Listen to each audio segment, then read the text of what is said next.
ओम अज्ञानतिमिरान्धस्य ज्ञानाञ्जनशलाकया सत्सुरोन्मिलितं येन तस्मै श्रीगुरुवे नमः।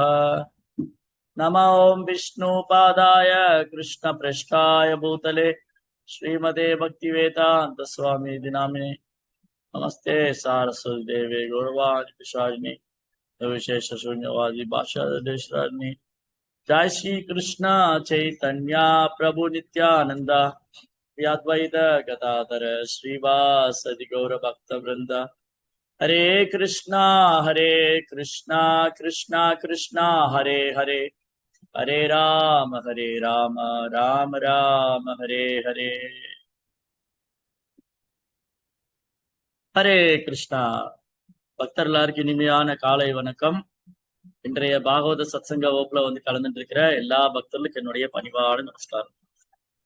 ஸ்ரீமத் பாகவத்துடைய 3ஆம் ஸ்கந்தம் 13வது அத்தியாயம் பகவான் வராக தேவரின் தோற்றத்தை பற்றிய வர்ணனை. இன்னைக்கு படிக்கிற ஸ்லோகம் 27 மற்றும் 28.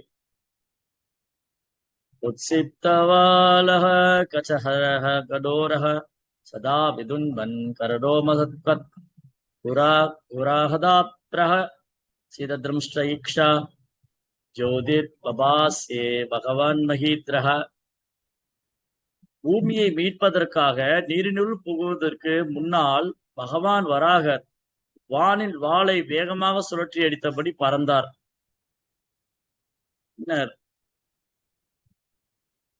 அவரது அடர்ந்த ரோமங்கள் அலைப்பாய்ந்தன. அவரது பார்வை ஒளி வீசியது.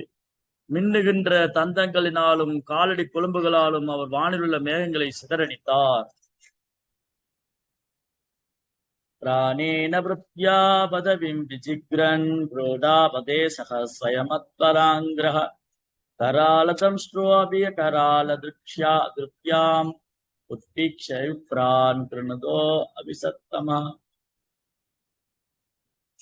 தனிப்பட்ட முறையில் அவர் பரமபுருஷர் பகவானான விஷ்ணுவே ஆதலினால் அவர் உன்னதமானவரே. ஆனால் அவரை வணங்கி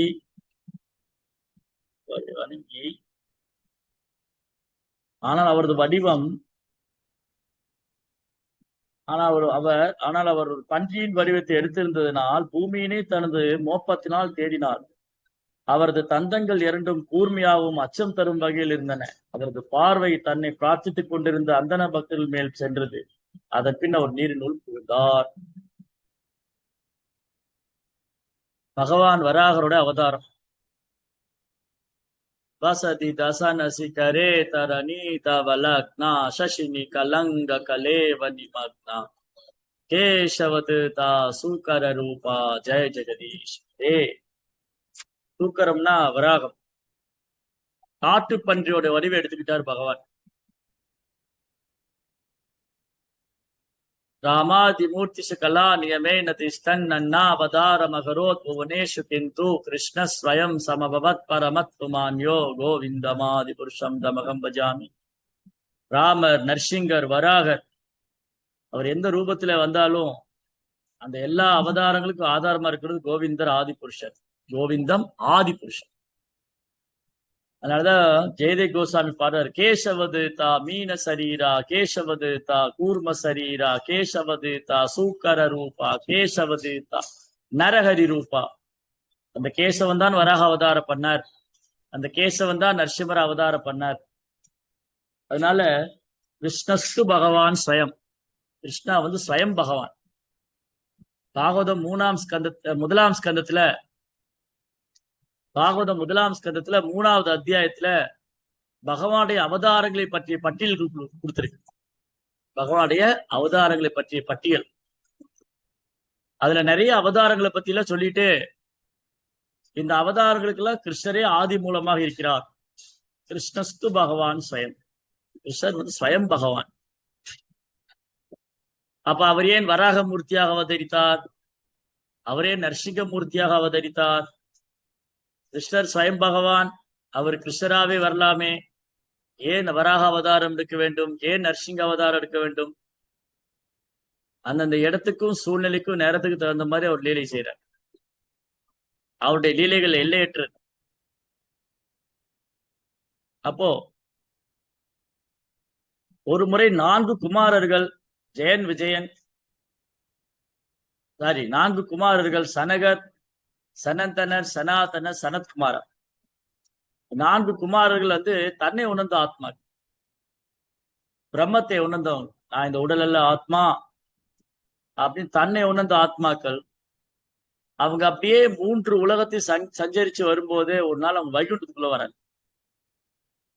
இந்த ஜட உலகத்துல கடந்து, இந்த பௌதிக உலகத்துல கடந்து வைகுண்டத்துக்கிட்ட துளசியினுடைய நறுமணம், வைகுண்டத்துல துளசி நறுமணம், வைகுண்டம் முழுதும் துளசியா நிறைந்தது. அந்த துளசியின் நறுமணம், துளசியின் மனத்தை நுகர்ந்த மாத்திரத்துல இந்த 4 குமாரர்களும் தூய பக்தரான. அதுக்கு முன்னாடி அவங்க பிரம்மவாதிகளா. பிரம்மவாதினா யாரு? நான் இந்த உடல் எல்லாம் ஆத்மா, நான் பிரம்மத்திலிருந்து வந்தேன், நான் பிரம்மம் நித்தியமானவன், அந்த பிரம்மம் நித்தியமானது, நானும் நித்தியமானவன் அப்படின்னு இறைவனை பிரம்மஸ்வரூபியாக வழிபடக்கூடிய. அப்ப இறைவனை பிரம்மஸ்வரூபியா வழிபடக்கூடியவங்க கூட ஒரு தூய பக்தருடைய அனுகிரகத்தை பெறுவாரே ஆனால் அவரும் தூய பக்தர். அப்ப துளசி மகாராயனுடைய கருணையினால, துளசி மகாராயனுடைய ஆசீர்வாதத்தினால, துளசியை நுகர்ந்ததுனாலேயே இந்த 4 குமாரர்களும் தூய பக்தரான.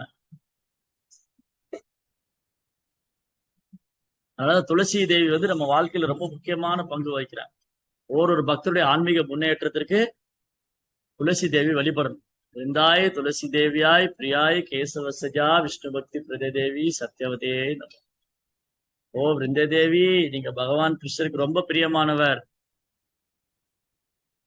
என்னையும் விருந்தாவனத்துல ஒரு வாசி ஆக்குங்க, எனக்கும் விருந்தாவனத்துல ஒரு இடம் கொடுங்க, எனக்கும் பகவானுடைய தாமரை பாதத்துல ஒரு தூசியா இருக்கிறதுக்கான வாய்ப்பு கொடுங்க. ஆனா விருந்தா தேவி, துளசி தேவி பக்தி தரக்கூடியவங்க. ஆனா பிரபுபாத் என்ன பண்ணாங்க, நம்ம கழுத்திலேயே துளசி மாலை போட்டு, எங்க துளசி இருக்கோ அங்க பகவான் நித்தியமா வாசம் பண்றார். துளசி இல்லாமல் பகவான் பூவோ உணவோ சந்தன தைலமோ எதையுமே ஏற்றுக்கொள்வதில்லை.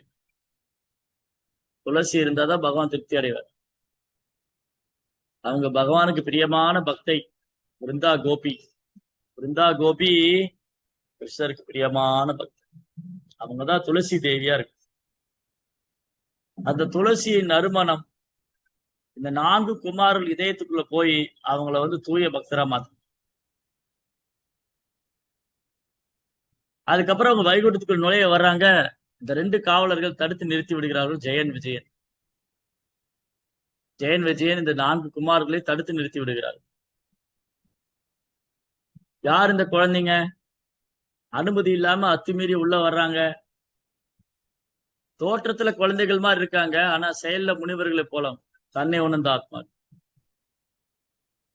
4 பேரும் தன்னை குழந்தைகளாக வச்சுக்கிட்டாங்க. ஏன் குழந்தைகளாக இருக்காங்க 4 குமாரர்கள்? 4 குமாரர்கள் ஏன் குழந்தையாவே இருக்காங்க?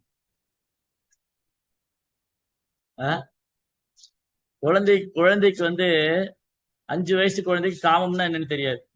காமம், பொறாமை, பொய்கர்வம், செருக்கு, ஆணவம், இந்த மாதிரி குணங்கள் குழந்தைகளை பாதிக்க.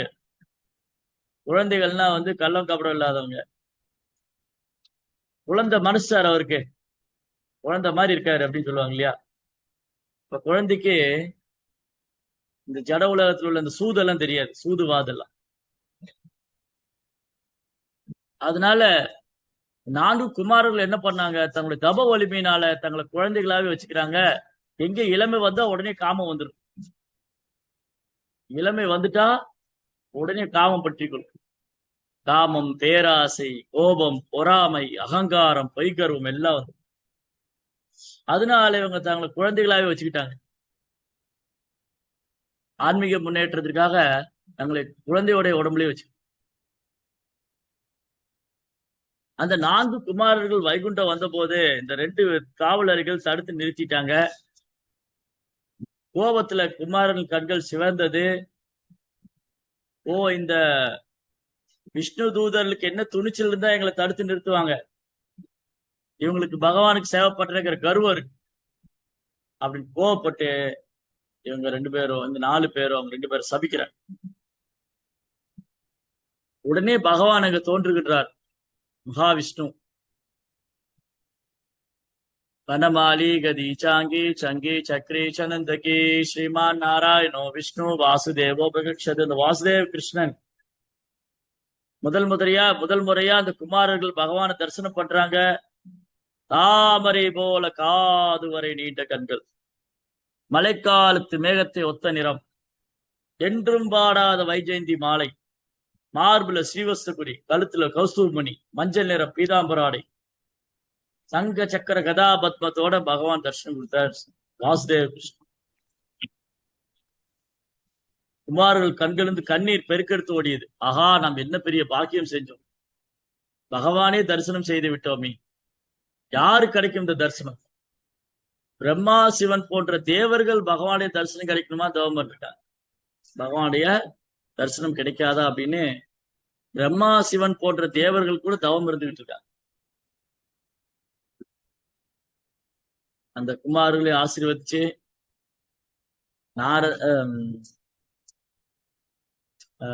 பகவான் பேசுறார் குமாரர்கள்கிட்ட. ஓ குமாரர்களே, சேவகன் செய்த தவறு எஜமானனே சாரும். அதனால என்னுடைய சேவர்களுக்காக நான் உங்ககிட்ட மன்னிப்பு கேட்டுக்கிறேன். பகவான் மன்னிப்பு கேட்டோன்னு உங்களுக்கு இன்னும் மேல தூக்கி வாரி போட்டு, ஐயோ என்னது இது, அவர் முழுமுதற் கடவுள், அவர் நம்ம கிட்ட மன்னிப்பு கேட்கிறாரே. அப்ப என்ன அர்த்தம்? பகவானுக்கு கர்வம் கிடையாது, ஆணவம் கிடையாது, அகந்தை கிடையாது. ஏன்னா அவர் எப்பவுமே முக்குணத்துக்கு அப்பாற்பட்டவரா இருக்கு. இந்த 3 குணத்துல இருக்கிறதுனாலதான் நமக்கு ஆணவம் கர்வம் எல்லாம் வந்துருது. 3 குணத்துல இருக்கிறதுனாலதான் ஒரு ஜீவாத்மாவுக்கு வீண் தற்பெருமை, ஆணவம், கர்வம், தன்னை உடலோடு அடையாளப்படுத்திக் கொள்ற அறியாமை. ஆனா பகவான் முக்குணத்துக்கு அப்பாற்பட்டவர். பகவான் முக்குணத்துக்கு அப்பாற்பட்டவரா இருக்கிறதுனால அவருக்கு கர்வம் கிடையாது. ஓ பிராமணர்களே, நீங்க இந்த ஜெயன் விஜயனை மன்னித்து விடுங்கள், அவர்கள் செய்த குற்றத்துக்கு நான் பொறுப்பேற்றுக் கொள்கிறேன். ஒரு ஜெயன் விஜயனும் மன்னிப்பு கேட்கிறாங்க. இதெல்லாம் பகவானுடைய ஏற்பாடு. இல்லாட்டி குமாரரை போன்ற 4 சாதுக்களுக்கு ஏன் கோபம் வரணும்? அவங்க தன்னை உணர்ந்த ஆத்மாக்கள், ஆத்மாக்களுக்கு ஏன் கோபம் வரும்? கோபம் சபிச்சுட்டாங்க, இந்த 4 பேர் பூலோகத்துக்கு போகணும், வைகுண்டத்தை விட்டு பூலோகத்துக்கு வரணும். யார் விரும்புவா பகவானுடைய ஆன்மீக லோகத்தை விட்டு இங்க வர்றதுக்கு? நம்மள மாதிரி முட்டாள்கள் தான் வந்திருக்கு. நம்மள மாதிரி முட்டாள்கள் தான் பகவானுடைய ஆன்மீக லோகத்தை வேணா நீங்க வந்திருக்கோம். ஆனா பகவானுடைய ஆன்மீக லோகத்தை பற்றிய வர்ணனை இங்க இருக்கு, பகவத்கீதையிலையும் பாகவதத்திலையும் பிரம்மசங்கீதம். நதத் பாசயதே சூரியோ ந சசாங்கோ ந பாவகா யத் தத்வான நிவர்த்தந்தே தத்தாம பரமம் மமா. என்னுடைய உலகத்துல சந்திரன் தேவையில்லை, சூரியன் தேவையில்லை, மின்சாரம் தேவையில்லை. அங்க ஒருத்தர் வந்துட்டா திரும்ப இங்க வர வேண்டியது இல்லைங்க. பேர்பட்ட உன்னதமான ஸ்தலம். சிந்தாமணி பிரகர சத்மசு கல்பவ்ருக்ஷா லக்ஷா விரதேஷு சுரபீர் அபிபாலயந்தம் லக்ஷ்மி சகசர சத சம்பிரம சேவியமானம் கோவிந்தமாதி புருஷம் தமஸ். சிந்தாமணி கற்களால கட்டப்பட்டது. கல்பவருஷ மரங்கள் நிறைந்தது, சுரபி பசுக்கள் நிறைந்தது. ஆயிரக்கணக்கான லட்சுமிகள் அங்க பகவானுக்கு சேவை பண்றாங்க வைகுண்டதாம். பேர்பட்ட இடத்த விட்டு வர யாரு விரும்புவா? இப்ப என்ன ஆயிடுச்சு, இந்த ஜெயன் விஜயன் சபிக்கப்பட்டாங்க குமாரர்களால. பகவான் சொன்னாரு, ஓ ஜெயன் விஜயனே, நீங்க எனக்கு பக்தி பண்ணி பூலோகத்துல போய் எனக்கு பக்தி பண்ணி வர்றதுக்கு பல வருஷங்கள் ஆகும். இல்ல என்னை எதிர்த்துக்கிட்டு நீங்க 3 பிறவிலே வந்துடுறீங்களா? பற்பல பிறவிகளா பூமியில இருந்து எனக்கு பக்தி பண்றீங்களா? இல்ல என்னை எதிர்த்து விட்டு 3 பிறவிலே வந்துடுறீங்களா?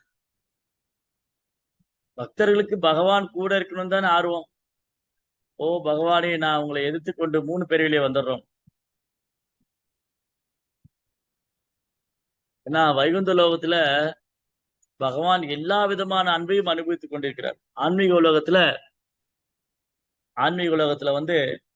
பகவான் எல்லா விதமான அன்பையும் அனுபவிக்கிறார். காதல், நட்பு, பெற்றோர் பாவம், ஆனா யாருமே சண்டை போட மாட்டேங்கிறாங்க பகவான் கூட. ஏன் வைகுந்த லோகத்துல யாருமே பகவான் கூட சண்டை போட மாட்டேங்கிறாங்க? ஏன்னா நம்ம எல்லாம் இங்க இருக்கிறோம். நம்ம அங்க இருந்தோம் சண்டை போட்டுக்கிட்டு தான் இருப்போம் பகவான். நம்மள மாதிரி ஆட்கள் அங்க இருந்தா என்ன பண்ணுவோம்? பகவான்கிட்ட சண்டை போட்டுட்டு இருப்போம். அதனால பாருங்க, வைகுண்ட வாசிகள் பகவான்கிட்ட சண்டை போட மாட்டாங்க, பகவானுக்கு சேவை பண்ணுவாங்க. இந்த ஜட உலகத்துல பாருங்க, ஒரு ஜீவ ஆத்மாவுக்கு சின்னதா ஒரு பிரச்சனை வந்துட்டாலே, கிருஷ்ணா என்னையே இப்படி பண்ணு, நீ கிருஷ்ணர் மேல பழிய போட்டுருவாங்க. கிருஷ்ணா உனக்கு கண்ணு இல்லையா, காது இல்லையா, என்னையே இப்படி பண்ணு நீ அப்படின்னு தன்னுடைய பிரச்சனைகளை தன்னுடைய சுதந்திரத்தினால, தன்னுடைய சுதந்திரத்தை துஷ்பிரயோகம் பண்ணதுனால ஒரு ஜீவாத்மா அனுபவிச்ச இன்ப துன்பங்களுக்கு அவனே காரணம். ஆனா தன் கர்ம வினையினால் அனுபவிக்கக்கூடிய இன்ப துன்பங்களுக்கு அவனே காரணம் என்று ஜீவாத்மா ஏற்க மறுக்கிறான். அவன் கிருஷ்ணரை பிளைம் பண்றான். பாருங்க சார், கடவுள் இப்படி பண்ணிட்டாரு அப்படின்னு சொல்லு. ஏன் நீங்க கர்ம வினை பண்ணி வச்சிருக்கீங்க, கடவுள் மேல ஒரு தப்பு கிடையாது, கிருஷ்ணர் மேல எந்த ஒரு குறையும் கிடையாது, கிருஷ்ணரை குறை சொல்லவே முடியாது. நான் வந்து ஒரு பேஸ்ட் வாங்கலான்னு ஒரு சூப்பர் மார்க்கெட்டுக்கு போனேன், இல்ல ஒரு டிபார்ட்மெண்ட் ஸ்டோர், இல்லாட்டி வாட் எவர் இட் இஸ், ஒரு மால், பெரிய மாலுக்கு போனேன். அந்த சூப்பர் மால்ல வந்து ஒரு பெரிய சேர்மன், அந்த கடையோட ஓனர் உட்கார்ந்துருக்காரு. அங்க ஒரு 50 வெரைட்டியான பேஸ்ட் இருக்கு. 50 வெரைட்டி. கோல்கேட்ல மட்டும் ஒரு 10 வெரைட்டி 20 வெரைட்டி இருக்கு. இந்த கோல்கேட் பேஸ்ட்ல உப்பு இருக்குங்கிறான், அதுல வந்து சால்ட் என்ன கிராம்பு இருக்குங்கிறான், இதுல வேப்பல போட்டிருக்குங்கிறான், Colgate neem, Colgate salt, Colgate கிராம், சோ மெனி திங்ஸ். ஐயா ஓனரே, என்னங்க உங்க சூப்பர் மார்க்கெட்ல இவ்வளவு பேஸ்ட் வச்சிருக்கீங்க, எதையா நான் வாங்குறது அப்படியே சொல்லுவோம் இல்லையா?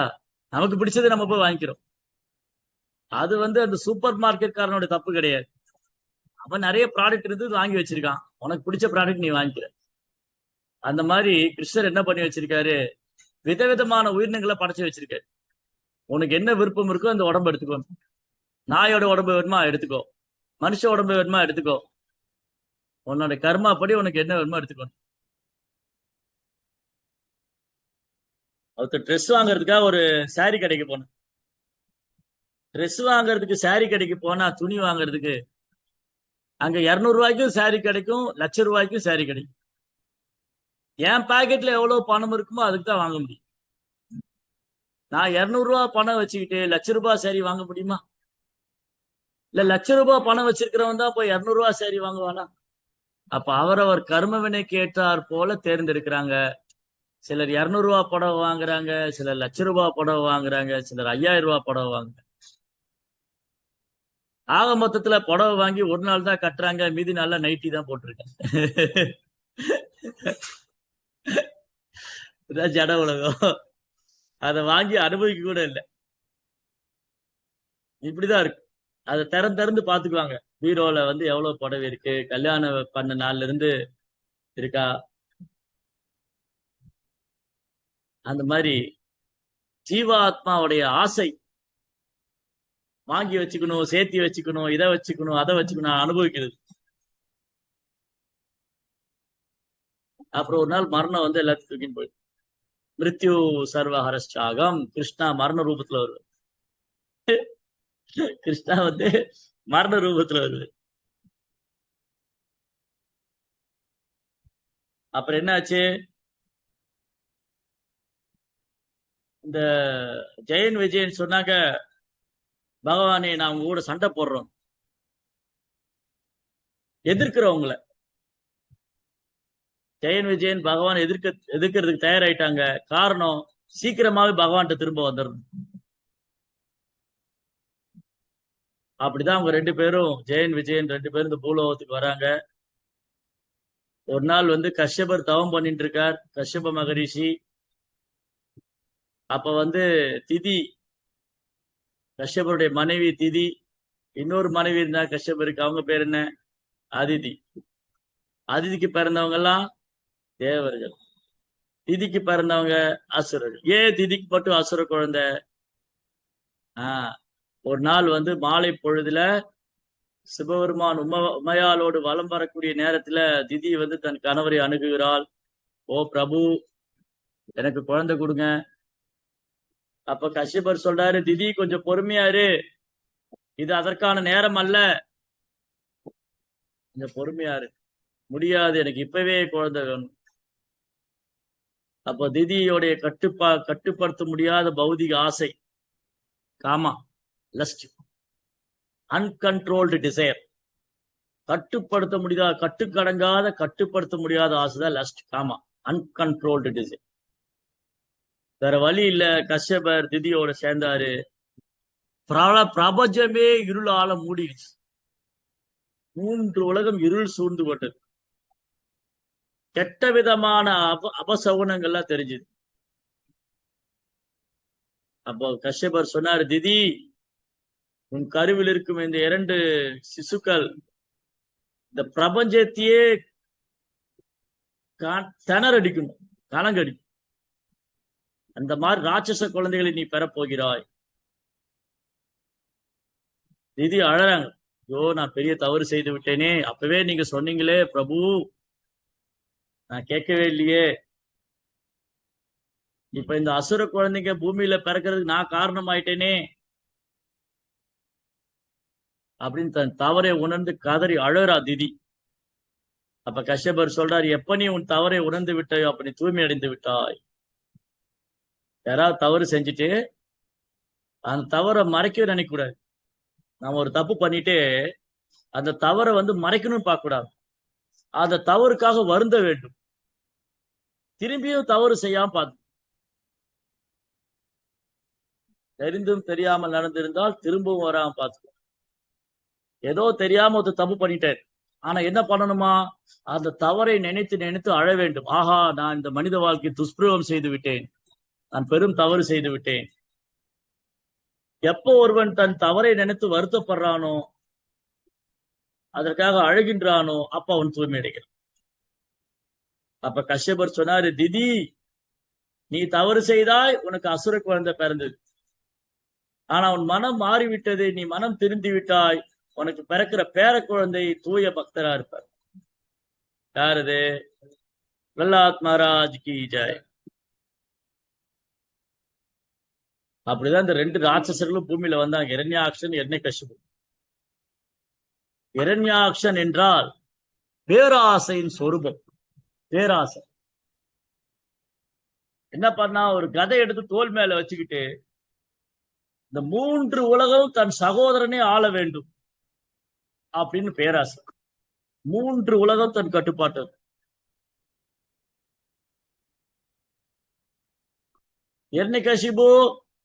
எர்ணிகசிபு பௌதிக வாழ்க்கையை அனுபவிக்கணுங்கிற சொரூபம், அல்லது பொய் அகங்காரம். நானே அனுபவிக்கணும், நான் மட்டும்தான் அனுபவிக்கணும், நான் தான் அனுபவிப்பேன், நானே அனுபவிப்பேன், நான் மட்டும்தான் அனுபவிப்பேன். அதுதான் எர்ணிகசிபு. இப்படி எர்ணிகசிபு ஒருத்தன் பேராசையின் சொரூபம், ஒருத்தன் பொய் அகங்காரத்தின் சொரூபம். பேராசை, பொய் அகங்காரம். பேராசை பெரும் நஷ்டம், பொய் அகங்காரம் அழித்து விடும், ஆளை அழிச்சு போடும். இப்படிதான் 2 பேரும் இந்த பூமிய கதற வச்சுக்கிட்டு இருந்தாங்க. அப்ப பகவான் வராக அவதாரம் செய்து எர்ணியாக்ஷனை வதம் செய்தார், நரசிம்ம அவதாரம் செய்து எர்ணிகசிபு வதம் செய்தார். அப்போ இந்த பொய்யாங்காரத்தையும் பேராசையும் சொந்த முயற்சினால ஒருத்தரால அழிக்க முடியாது, வெல்ல முடியாது. பேராசையும் பொய்யாங்காரத்தையும் சொந்த முயற்சினால நம்மளால வெல்ல முடியாது. அப்ப எப்படி வெல்லுவது? பகவானை சரணடைய. தேவர்கள்லாம் பிரார்த்தனை செஞ்சாங்க பகவான் கிட்ட, ஓ பகவானே, எங்களை வந்து இதுல இருந்து காப்பாத்துங்க நீங்க. சோ பிரம்மதேவர் இந்த பிரபஞ்சத்துடைய முதல் உயிர்வாழி, அவர் பகவானுடைய தூய பக்தரா இருந்ததுனால அவர் பொய்ய கர்வம், பொய்ய அகங்காரம் பிடிக்கல. அவருக்கு பேராசை கிடையாது.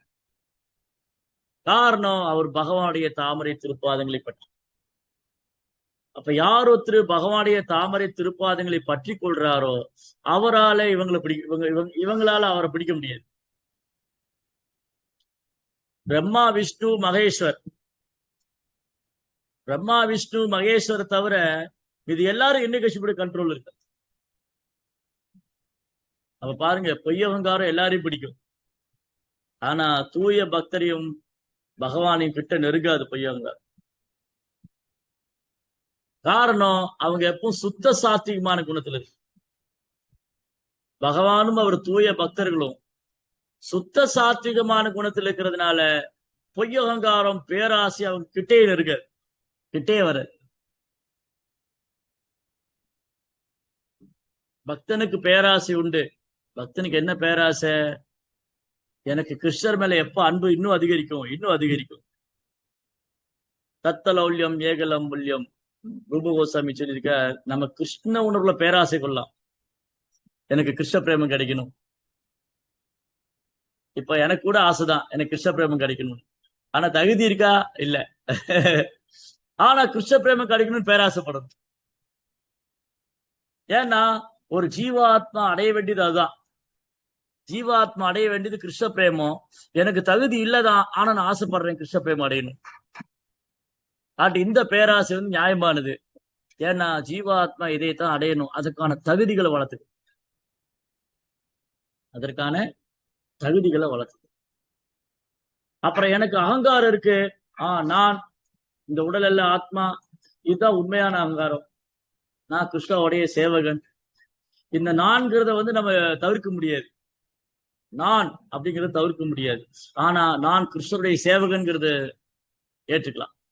நான் கிருஷ்ணாவுடைய சேவகனுடைய சேவகன். அப்ப அது உண்மையான அகங்காரம். என்ன கசிப்பு பொய்ய அகங்காரம், நானே கடவுள். அப்ப பொய்ய அகங்காரத்துக்கு உண்மையான அகங்காரத்துக்கு தான் போட்டியே. போட்டி யாருக்கு? பொய்ய அகங்காரத்துக்கு உண்மையான அகங்காரம்.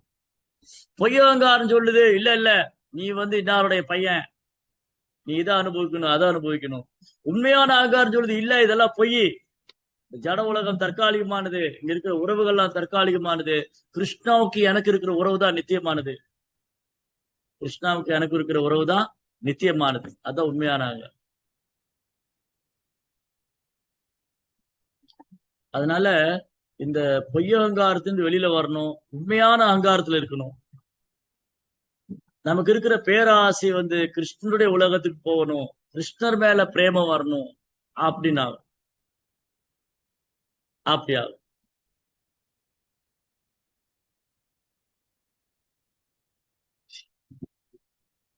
அப்ப பாடம் என்னது இன்னைக்கு? இன்னைக்கு முதல் பாடம் வந்து பகவானுடைய லீலைகள் அதி அற்புதமானது, நம்முடைய சிந்தனைகளுக்கெல்லாம் அப்பாற்பட்டது.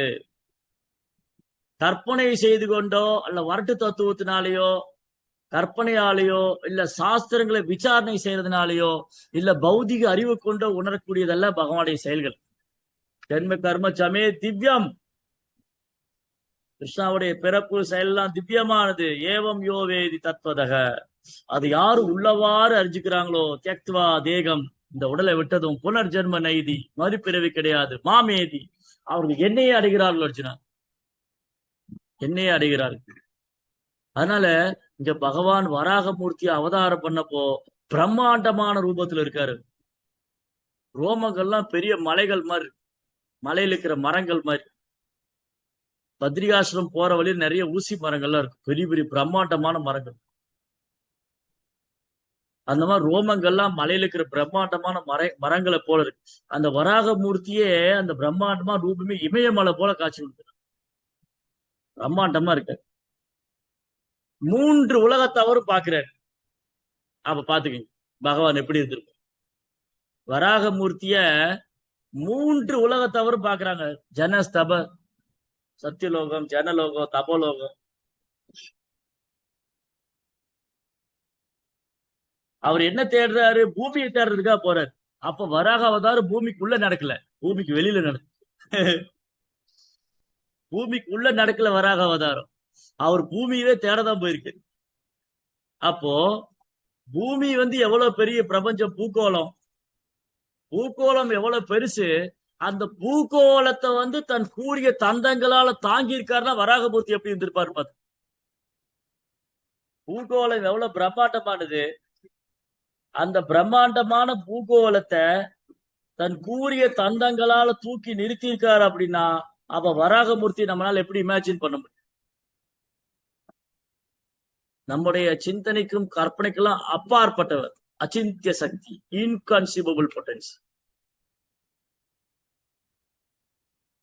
பூமியை மீட்பதற்காக நீரினுள் புகுவதற்கு முன்னால் பகவான் வராகர் வானில் வாளை வேகமாக சுழற்றியபடி பறந்தார். அப்போ இந்த பிரபஞ்சத்துக்கு வெளியில ஒரு வானம் இருக்கு, பரோவியோமா. அதுல ஆகாசத்துல பறக்கிறார் வராகமூர்த்தி. அவரது அடர்ந்த ரோமங்கள் அலைப்பாய்ந்தன. அப்படியே வராகமூர்த்தியில உடம்பு இருக்கிற ரோமங்கள்லாம் அப்படியே அலைப்பாயுது. அவரது பார்வை ஒளி வீசியது சூரியனை போல. சந்திர சூரிய நேத்ரே, விஷ்ணு சஹஸ்ரநாமத்தில் இருக்கு சந்திர சூரிய நேத்ரே. பகவானுடைய ஒரு கண்ணு சந்திரன், இன்னொரு கண்ணு சூரியன். பிரபாம்சி சசி சூரியயோ, சந்திர சூரிய வெளிச்சமும் நானே சொல்றாரு கிருஷ்ணா. ரசோகம் அப்சு கவுந்தேயா பிரபாம்சி சசி சூரியயோ, நீரின் சுவையும் நானே, சந்திர சூரிய வெளிச்சமும் நானே, மண்ணின் மனமும் நானே. கிருஷ்ணா சொல்றாரு பகவத்கீதை. பிரணவ சர்வ வேதேஷு, பிரணவ மந்திரம் ஓம்காரம் நானேங்கிறார்.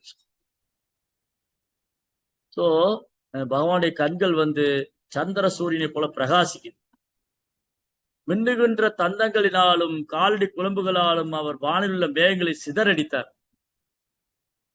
வராகமூர்த்தி வானத்துல பறக்கும் போது அவருடைய கூரிய தந்தத்திலையும் கால் குழம்புலையும் மேகங்களை சிதறுதான், தட்டி தெரிக்குது. அப்ப எவ்வளவு பெரிய பிரம்மாண்டமா ரூபம் எடுத்து. அதனால பக்திங்கிற மை பூசப்பட்ட கண்களால் உள்ளவங்க தான் இதை பார்க்க முடியும். பக்தர் அல்லாதவங்களுக்கு ஒண்ணும் புரியாது. பிரேமாஞ்சன சுரித பக்தி விலோச்சனே சந்த சதைவ ஹிருதேஷு விலோகயந்தி யம் ஷாம சுந்தரம் அச்சிந்திய குணஸ்வரூபம் கோவிந்தமாதி புருஷம் தமகம் பஜாமி. பிரேமங்கிற மை பூசப்பட்ட கண்களால பார்க்கும் போதுதான் பகவானை பார்க்கணும். அது தமிழ்ல பழமொழியே தப்பா சொல்லிட்டாங்க. என்ன தப்பா சொல்லிட்டாங்க? கல்லை கண்டால் நாயகனை காணும், நாயகனை கண்டால் கல்லை காணும். எப்படி அது? கோயில்ல போய் கல்லு பார்த்தா இது கல்லு, அந்த விக்கிரகத்தை கல்லா பார்த்தா அங்க பகவான் தெரிய மாட்டார். அங்க பகவானை பார்த்தா அது கல்லா தெரியாது. ஏன்னா அவர் தான் சுப்ரீம் ஹீரோ, நாயகன். அது அப்படியே மருவி மருவி தமிழ்ல பழமொழியே மாறி போச்சு. கல்ல கண்டா நாயக்கானும், நாயக்கண்டா கல்ல. அது தப்பா போச்சு. ஆனா அர்த்தம் அது இல்ல. கல்லுல என்னது, கோயில்ல போய் ஒரு சிலையை கும்பிடுறீங்க அப்படின்னா அவனுக்கு அங்க பகவான் தெரியல. கோயில்ல போய் பகவானை தரிசனம் பண்ணிட்டு வந்தேன்னா அவருக்கு அங்க கல்லு தெரியல, அங்க பகவான் தான் காட்சி கொடுத்து. அதனால யாரு எந்த கண்ணால பகவானை பார்க்க முடியும்? இந்த ஜட கண்களால, ஜட புலன்களால பகவானை பார்க்க முடியாது. ஜட புலன்களால கிருஷ்ணரை உணர முடியாது. அத ஸ்ரீ கிருஷ்ணநாபாதி பதைத்ராயம் இந்திரியை, இந்த இந்திரியங்களை கொண்டு உணரக்கூடியவர் அல்ல பகவான். கொஞ்சம் யோசிச்சு பாருங்க. பகவத்கீதையினுடைய 11ஆம் அத்தியாயத்துல அர்ஜுனன்ட்ட கிருஷ்ணர் சொல்றாரு, என்னுடைய விஸ்வரூபத்தை இந்த கண்ணால் உன்னால் பார்க்க முடியாதுங்கிற. அர்ஜுனா, நான் உனக்கு இப்ப விஸ்வரூபம் காமிக்கிறேன், ஆனா உன்னால இந்த கண்ணால பார்க்க முடியும். உனக்கு வேற ஒரு கண்ணு கொடுக்குறேன், ஸ்பெஷல் விஷன். ஆனா விஸ்வரூபம் என்னது? விஸ்வரூபம் ஒன்னும் ஆன்மீகமான சரீரம் அல்ல, கிருஷ்ணருடைய தெய்வீகமான சச்சிதானந்த ரூபம் அல்ல. விஸ்வரூபம் கிருஷ்ணருடைய பிரபஞ்ச தோற்றம். விஸ்வரூபம் கிருஷ்ணனுடைய பௌதிக தோற்றம், பிரபஞ்ச தோற்றம். அந்த பிரபஞ்ச தோற்றத்தை காண்பதற்கு அர்ஜுனன் இந்த கண்ணால பார்க்க முடியல. அப்படி இருக்கும்போது பகவானுடைய சாமசுந்தர ரூபத்தை எப்படி இந்த கண்களால பார்க்க முடியும்? 3 கண்ணு இருக்கு. நம்ம எல்லாருக்குமே 3 கண்ணு இருக்கு. இல்லைங்க 2 கண்ணு தாங்க இருக்கு. இல்லைங்க 3 கண்ணு இருக்குங்க. இல்லைங்க, 2 கண்ணு தாங்க. இல்லைங்க, 3 கண்ணு இருக்குங்க. முதல் கண் என்னது? முதல் கண் வந்து இந்த ஜட பிண்டத்தால் ஆனது. இந்த கண் இருக்கு இல்லையா, இந்த ஜட பிண்டம். இதுல பார்க்கும்போது எல்லாமே ஜடமா தான் தெரியும். பௌதிக கண்ணால பார்த்தா எல்லாம் பௌதிகமா தான் தெரியும். இது முதல் கண்ணு. இந்த கண்ணை அப்படியே வந்து எப்படி மாத்தணும்னா, சாஸ்திர சக்ஷுஷு, சாஸ்திரங்கிற கண் கொண்டு பார்க்கணும். சாஸ்திரங்கிற கண் கொண்டு பார்க்கும்போது எது பகவான், எது சிலை, எது விக்கிரகம்னு புரியும். சாஸ்திர சக்ஷுஷு. அப்புறம் அதே அந்த சாஸ்திர கண் இருக்கு இல்லையா, அதுல பக்திங்கிற மை தடவும் போதுதான் கிருஷ்ணரை உள்ளவாறு காண முடியும். As it is. 3வது விஷயம்ல தான் கிருஷ்ணரை பார்க்க முடியும். அப்ப ஜட புலங்களால கிருஷ்ணரை பார்க்க முடியாது. சாஸ்திர அறிவு இருந்தா மட்டும் போதாது. பக்திங்கிற மை பூசப்பட்ட கண் இருந்தா மட்டும்தான் ஒருத்தர் கிருஷ்ணாவை பார்க்க முடியும். அப்ப ஏன் கிருஷ்ணரை இப்ப நம்மளால பார்க்க முடியல? ஏன்னா நம்ம பக்திங்கிற மை நம்ம கண்ணுல இல்ல. நம்ம கண்ணுல பூரா பீல தான் இருக்கு. இங்க பக்திங்கிற மையா பூசி இருக்கு. மெட்டீரியல் மை வேணா பூசிருப்போம் கருப்பா. உண்மையான மை இல்ல. பக்திங்கிற மை பூசப்பட்ட கண்கள். பிரேமாஞ்சனம். அஞ்சனம்னா மை. அஞ்சனா, அஞ்சனம். பிரேமாஞ்சனா, கருப்பு மை இல்ல, பிரேமங்கிற அஞ்சனம், பிரேமங்கிற மை பூசப்பட்ட. அதனாலதான் வராகமூர்த்தி எல்லாராலும் பார்க்க முடியாது. சத்தியலோக, ஜனலோக, தபலோக வாசிகள்லாம் பாக்குறாங்க, அந்த வராகமூர்த்தி பெரிய மலை போல இருக்காரு. ஏன்னா அவங்க சாஸ்திரங்களை கண் கொண்டு பாக்குறாங்க. வராகர தரிசனம் கொடுக்குற. ஜெய ஜெகநாத் பல்தேஸ்வர்.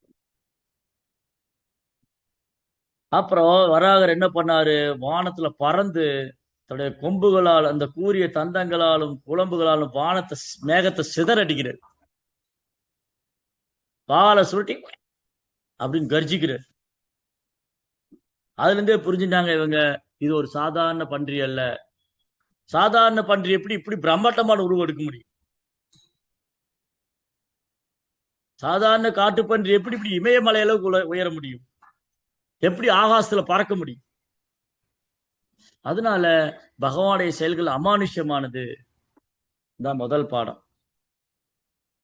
2வது, பக்தியினாலதான் அது புரிஞ்சுக்க முடியுமே தவிர மனக்கற்பனையாலேயோ இல்ல வரட்டு தத்துவத்தினாலேயோ இல்ல வந்து பௌதிக அறிவை கொண்டு உணரக்கூடிய விஷயங்கள் அல்லவே எல்லாம். அப்புறம் என்ன பண்றது?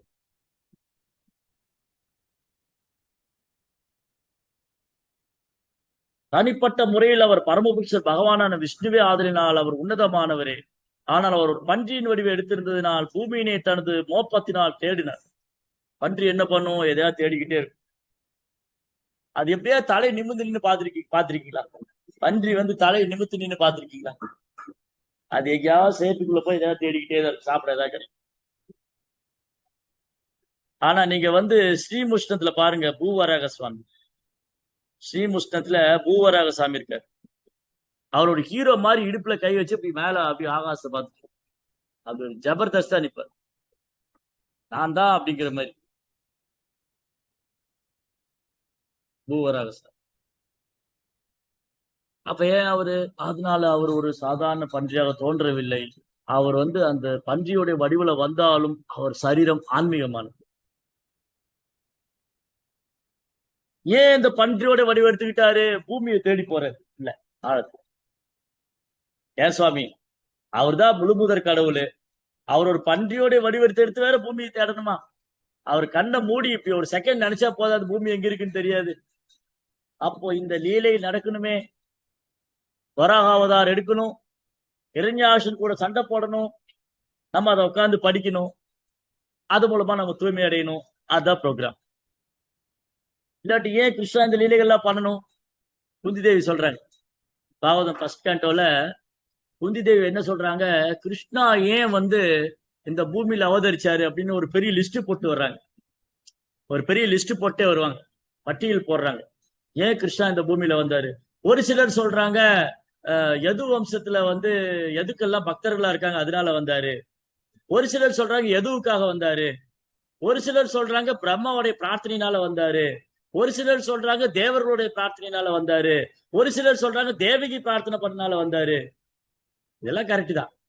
ஆனா குந்தி தேவி என்ன சொல்றாங்க, கிருஷ்ணா இந்த பூமியில வர்றதுக்கான காரணம் ஜீவ ஆத்மா அவரை பற்றி நினைப்பதற்கும் பாடுவதற்கும் வாய்ப்பு கொடுக்கும்.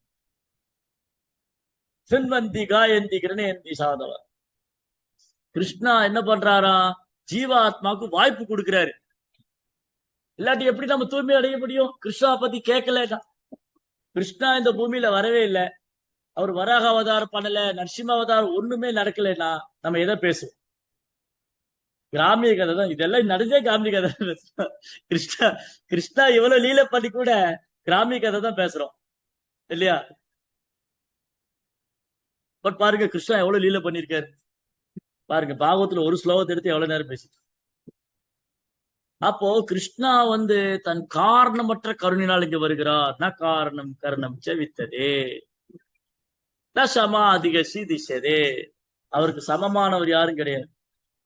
பராச சக்தி விவிதேவ சூயதே சாவாவதி ஞான பலாக்கி. அவருடைய சக்தி எல்லையற்றது.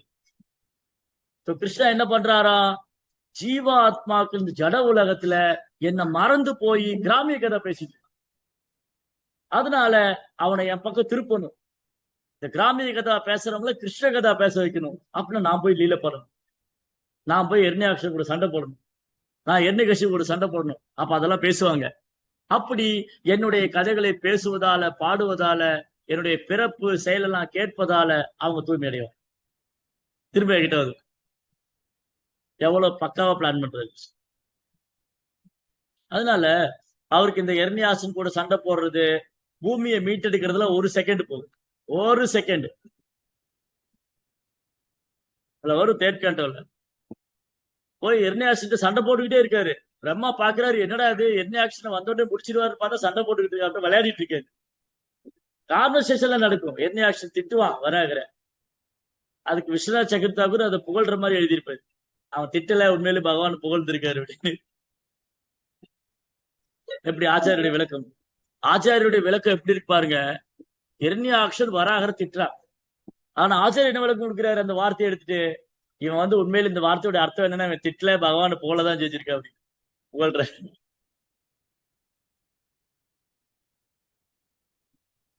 இதெல்லாம் நடக்குது. அப்போ பகவான் என்ன பண்றார், வாய்ப்பு கொடுக்கிறார் ஜீவாத்மாவுக்கு. வராகமூர்த்தியோடைய கதைகளை கேட்பதற்கு, பாடுவதற்கு, நரசிம்மருடைய லீலைகளை கேட்பது, பாடுவது, நினைவில் கொள்வது. இது மூலமா ஒரு ஜீவாத்மா தன்னுடைய உண்மையான ரிலேஷன்ஷிப் கிருஷ்ணாவோட டெவலப். நான் கிருஷ்ணாவோடைய சேவகன் அப்படின்னு உறவு வளர்த்துக்கலாம். சோ கிருஷ்ணா என்ன பண்றாரு, வராகமூர்த்தியா அவர் அடியில போறார். இந்த கர்ப்ப கடலுக்கு அடியில போய் பூமியை தேடுறார்.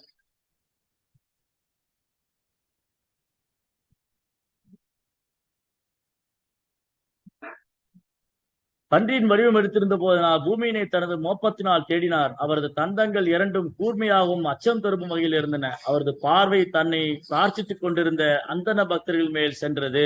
நமோ பிரம்மண்ய தேவாய கோ பிராமண கிதாய ஜெகத்கிதாய கிருஷ்ணாய கோவிந்தாய நம. அதன் பிறகு அவர் நீரில் போ என்ன பண்றாரா, ஒரு கண்ணுல பாக்குறாரா, இங்க ஒரு வேலை நடந்துட்டு இருக்கு. பூமியை தேடுறதுக்கு அப்படி மோபம் முடிச்சுட்டு தண்ணிக்குள்ள குதிக்கணும். அதே சமயம் அங்க இருக்கிற ஜனலோகவாசிகள், தபோலோகவாசிகள்லாம், அந்த பிராமணர்கள்லாம் ரிஷிகள், முனிவர்கள்லாம் பகவானை வேத மந்திரத்தெல்லாம் குதிச்சுக்கிட்டு இருக்காங்க. அவர் மேல தன்னுடைய கருணை காமிக்கிறார். தன் கருணை மிகுந்த பார்வை. கிருஷ்ணாவுடைய பார்வை ரொம்ப கருணை மிகுந்து. அந்த கருணை மிகுந்த பார்வையை அவங்க மேல செலுத்திட்டு பகவான் தண்ணிக்குள்ள குதிக்கிறார்.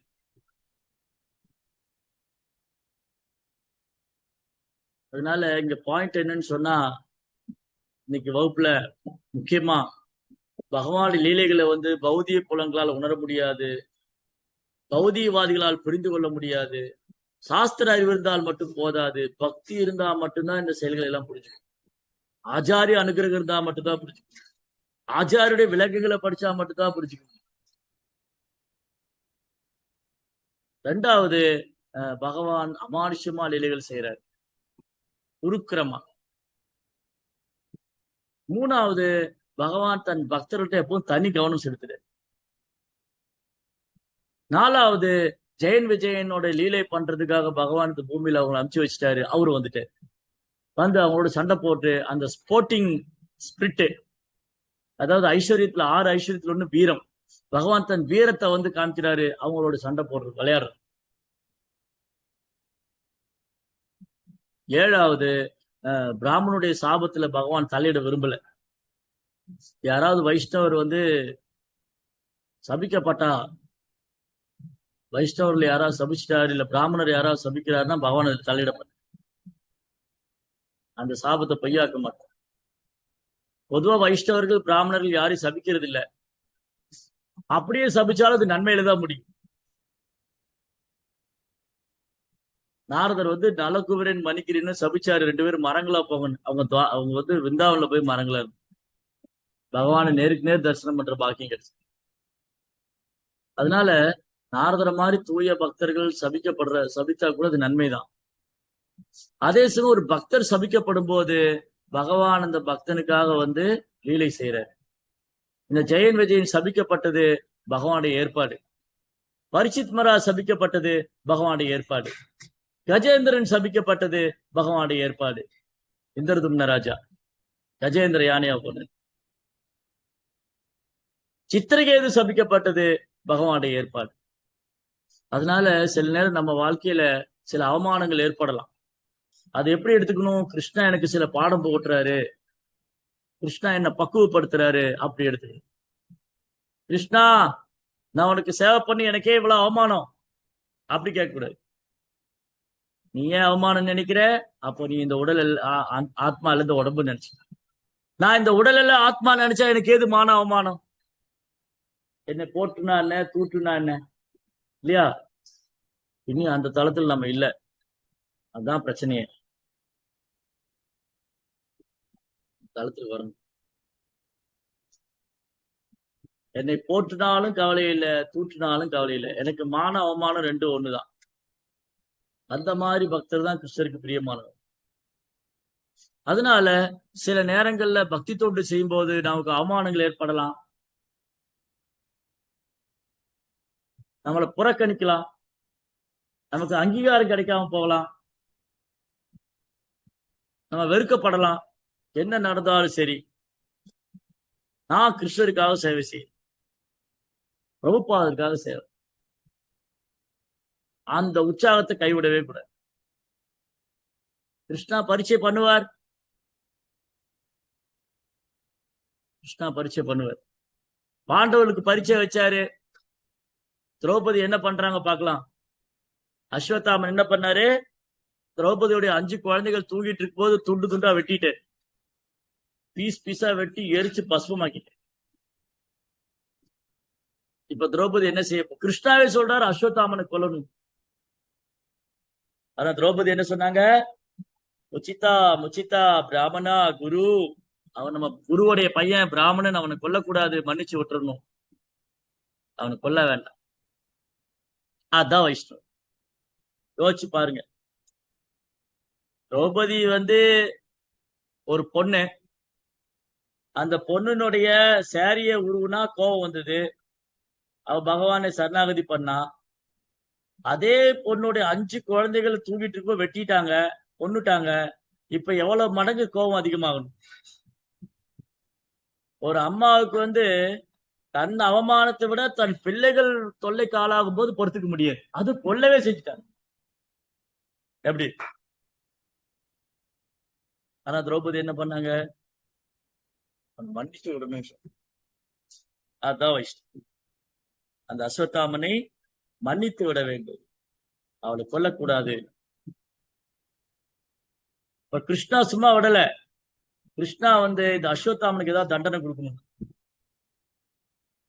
ஒரு பக்தருக்கு குற்றம் விளைவித்து விட்டால் அந்த பக்தர் மன்னிச்சு விட்டுருவாரு, ஆனா கிருஷ்ணா விட மாட்டாரு. யாராவது வைஷ்ணவருக்கு அபராதம் பண்ணிட்டா அந்த வைஷ்ணவர் மன்னிச்சு விட்டாரு, திரௌபதி மன்னிச்சு விட்டாங்க, ஆனா கிருஷ்ணா விடல. அஸ்வத்தாமனை அலங்கோலம் பண்ணி அவன் தலை மீச முடியல வெட்டி விட்டு அவனை காட்டுக்கு துரத்தி விட்டார். அவன் நெற்றியில ஒரு மணி இருக்கும், அதை பிடிங்கி எடுத்துட்டாரு. அவனுடைய தேஜஸ் எல்லாம் இழந்து குஷ்டம் வந்து அஸ்வத்தாமன் ரோகம் வந்து இன்னைக்கும் சுத்திட்டு இருக்கான்.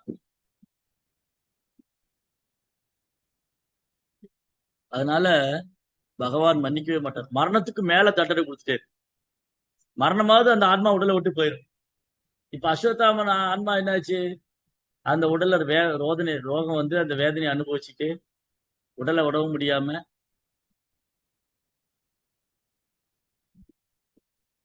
இது பெரிய தண்டனை, மரணத்துக்கு மேல பெரிய தண்டனை கொடுத்துட்டாரு. அதனால இந்த வைஷ்ணவ அபராதம் பண்ணா கிருஷ்ணா மன்னிக்கவே மாட்டார். ஒரு நாள் வராகமூர்த்தி சைதன்ய மகாபிரபு என்ன பண்ணாரு? சைதன்ய மகாபிரபு அப்படின்னு நவதீப்ல வந்துட்டு இருக்கும் போது, நவதீப் தெருவுல விஷ்ணு சகஸ்ரநாமம் படிச்சுட்டு இருக்காங்க பிராமணர்கள்லாம். இந்த விஷ்ணு சகஸ்ரநாமத்துல சூக்கராங்கிற வார்த்தை கேட்டோடனே மகாபிரபு வராக ஞாபகம், வராகா வராகா சூக்கரா சூக்கரான்னு ஓடுறாரு மகாபிரபு. நேரா முராரி குப்தர் வீட்டுக்கு போனார். முராரி குப்தர் வீட்டுல போய் அவர் தண்ணி குடிக்கிற ஜக்கு இருக்குல்லையா, அதை அப்படியே தாவடையில இப்படி தூக்கிட்டு, வராகர் பூமியை தூக்குற மாதிரி தூக்கிட்டு பிரம்மாண்டமான வராகமூர்த்தியா தரிசனம் கொடுக்கிறார் மகாபிரபு. முராரி குப்தர், முராரி நான் தான் வராகர் வந்திருக்கேன், நீ பிரார்த்தனை செய்ய. முராரி குப்தர் வந்து தரையில விழுந்து விழுந்து நமஸ்கரிச்சு பிரார்த்தனை செய்யறாரு. அப்புறம் மகாபிரபு சொல்றாரு, நான் வந்து வராகமூர்த்தியா வந்து பூமியை மேல கொண்டு வந்தேன், என்னுடைய ஸ்பர்சம் பட்டதுனால பூமாதேவி கருவுற்றால், எனக்கும் பூமிக்கு பிறந்த குழந்தைதான் பௌமா. வராகருக்கும் பூமாதேவிக்கு பிறந்த குழந்தை யாரு? பௌமா. ஆனா அவனை என்னன்னு சொல்றோம்? பௌமாசுரன், நரகாசுரன். என்ன சுவாமி, பகவானுக்கு பிறந்த குழந்தை அசுரன் சொல்றீங்களேன்னு. எப்படி அசுரனானா? பௌமா பானாசுரனோட சங்கவத்து, பானாசுரனோட சங்கம் வச்சுக்கிட்டு இந்த பௌமா பூமாதேவன் பையனா இருந்தாலும் இவன் ஒரு அசுரனா. பிராமணர்களை துன்புறுத்துவது, வைணவர்களை தொந்தரவு செய்வது, தர்மத்துக்கு புறம்பாக செயல்படுவது, பிறர் உடமையை அபகரித்துக் கொள்வது, பிறருடைய மனைவியை அபகரித்துக் கொள்றது, கடைசியில பகவான் கையிலே கொல்லப்பட்டார். அதனால சைத்தன்ய மகாபிரபு சொல்றாரு முராரி குப்தாட்ட, முராரி நான் வந்து வைஷ்ணவ அபராதம் பண்ணா என் சொந்த மகனா இருந்தாலும் மன்னிக்க மாட்டேங்க. யாரா வைஷ்ணவ அபராதம் பண்ணா என் சொந்த மகனா இருந்தாலும் சரி, அம்மாவா இருந்தாலும் சரி, என்னுடைய உறவினரா இருந்தாலும் சரி, நண்பர்களா இருந்தாலும் யாரா இருந்தாலும் நான் மன்னிக்க மாட்டேன். என் சொந்த மகன் நரகா என் கையால் கொல்லப்பட்டான். அதனால வைணவருக்கு அபராதம் செய்யவே கூடாது. அது மத யானை குற்றம் சைத்தன்ய மகாபிரபு சொல்றாரு. மத யானை குற்றம். இதான் முக்கியமான பாடம். வராக அவதாரத்துல நிறைய பாடங்களை வந்து பகவான் கத்துக்கு. அப்ப பாருங்க, பகவானுடைய லீலைகள்ல அதை கேட்கறதுனால நமக்கு காதுக்கு இனிமை, பாடுவதால நாக்குக்கு இனிமை, நினைப்பதால மனதுக்கு இனிமை. அது மட்டும் இல்ல, நிறைய வாழ்க்கைக்கு கிருஷ்ண உணர்வுல முன்னேற்றத்துக்கான பாடங்களை நிறைய கொடுத்திருக்கு. கிருஷ்ண உணர்வுல முன்னேற்றம் அடைகிறதுக்கு நிறைய பாடங்களே உள்ள வச்சு, கதையும் இருக்கு, தத்துவம் இருக்கு, எல்லாமே இருக்கு. சுவாரஸ்யமா இருக்கு இல்லையா? ஒரு சினிமாவுக்கு போனா இந்த சினிமால ஃபைட் இருக்கா, பாட்டு இருக்கா, டான்ஸ் இருக்கா, எல்லாம் கேட்பாங்க. ஓ எல்லாம் இருக்கே. வராகமூர்த்தி எர்ணியாசன் கூட சண்டை போட்டாரு, அப்புறம் வராகமூர்த்தியை தேவர்கள்லாம் தூய்த்து பாடினாங்க, வராகமூர்த்தி பூமாதேவோட சேர்ந்து தரிசனம் கொடுக்கிறாரு. தன் வராகமூர்த்தி நமக்கு அழகான பாடம் கொடுத்திருக்காரு. அதனால நம்ம ரொம்ப பாக்கியம் செஞ்சோம். இந்த வராக லீலை கேட்பதற்கும் பாடுவதற்கும் நினைப்பதற்கும். கலியுகத்துல வராகமூர்த்தி எங்கே இருக்கார்? கலியுகத்தில் வராகமூர்த்தி எங்கே இருக்கின்றார்? ஹரிநாமத்தில் இருக்கார். ஹரே கிருஷ்ணா ஹரே கிருஷ்ணா கிருஷ்ண கிருஷ்ணா ஹரே ஹரே, ஹரே ராம ராம ராம ஹரே. எப்படி வராகர் கர்ப்ப கடலுக்குள்ள குதிச்சு பூமியை மீட்டு கொண்டு வந்தாரோ, அந்த மாதிரி வராகமூர்த்தி நம்ம இதயத்துக்குள்ள போய் பேராசைங்கிற அசுரனை கொண்டுட்டு பக்திங்கிற விதைய வந்து வளர்ச்சு. ஜெய் ஸ்ரீ வராகதே பகவானுக்கு ஜெய் ஸ்ரீ பிரபாத். ஓகே, உங்களுக்கு ஏதாவது கேள்விகள், சந்தேகம்